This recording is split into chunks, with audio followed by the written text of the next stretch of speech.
Mag-isalad na kayo. May kotse na ako. Dahil na sa isalad. Thank you so much po. So happy, thankful. Halo-halo na po yung emotion. Sobra.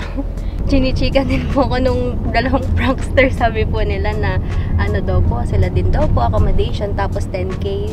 Tapos sabi ko, ako din. Sabi ko sa GCash, tapos 20K. Tapos sabi niya, congrats.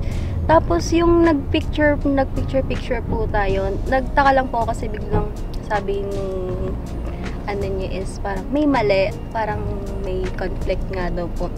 Tapos sabi ko, feeling ko baka mali yung price, baka siguro 10K lang or baka yung accommodation, which is okay lang naman po kasi hindi ko naman po in-expect tong raffle niya. Tapos pag open ko nung box, mabigat, tapos may tumutunog. Akala ko din po is ballpen nung una, akala ko po talaga is ballpen. Tapos pagka hugot ko, yun nga po, susi.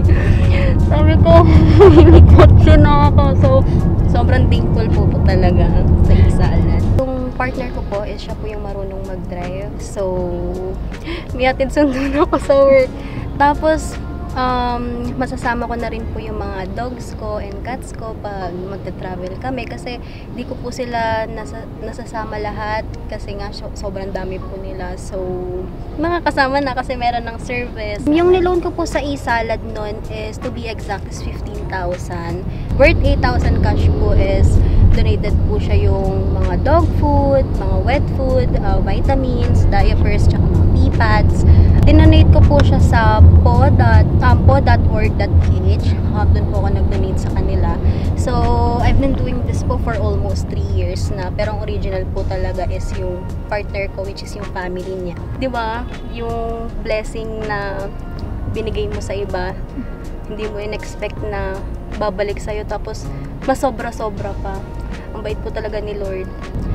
Tapos ngayon, kotse. First raffle sa buong buhay ko, kotse. So, super happy po. Sobrang happy. Thank you so much po kay Lord and sa company po. Matatapos na po ako sa February 15 sa loan ko. Maglo-loan po ulit ako. Baka pala rin ulit. Malaking tulong po yung nabigay sa akin ng SB Finance. So, I'm really glad na nag-loan po ako sa inyo. So, kayo na po talaga ang trusted number 1 and sa inyo na po lagi. Iisalad mo na yan.